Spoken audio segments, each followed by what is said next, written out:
이완 선생님은 본인 작업에 창작 혹은 창조라는 표현을 잘 쓰지 않으세요.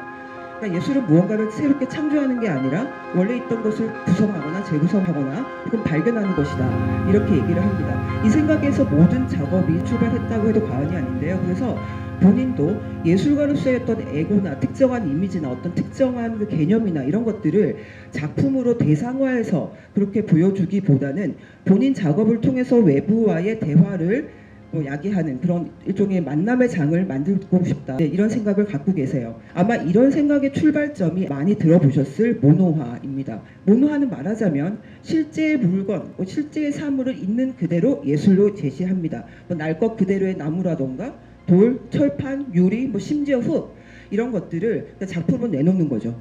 그러니까 사물의 어떤 공간을 놓아두는 것에서 작업이 출발을 하기 때문에 모노화에서 중요한 것은 형식이 아니라 사물의 물성 혹은 사물의 존재 그 자체라는 거고요.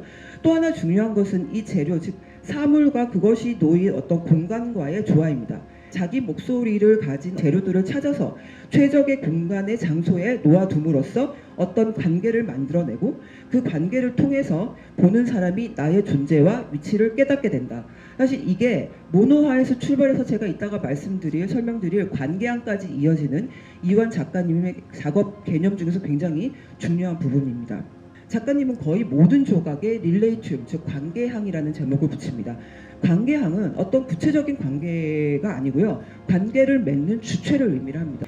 이완 작가님의 거의 모든 관계항 작품에는 부제가 붙습니다. 근데 이 부제가 정확하게 어떤 부분을 정의하거나 지칭하지는 않습니다. 하지만 적어도 작가가 어떤 의도로 이 작업을 했는지 정도는 이제 짐작을 할 수가 있어요. 이 작업을 통해서 생명체의 집 같은 공간을 만들고 싶다라고 얘기를 하셨습니다. 야외에 사찰을 하신 걸 보면 이 생명체라는 것이 비단 인간만을 의미하는 것은 아니다라는 거죠.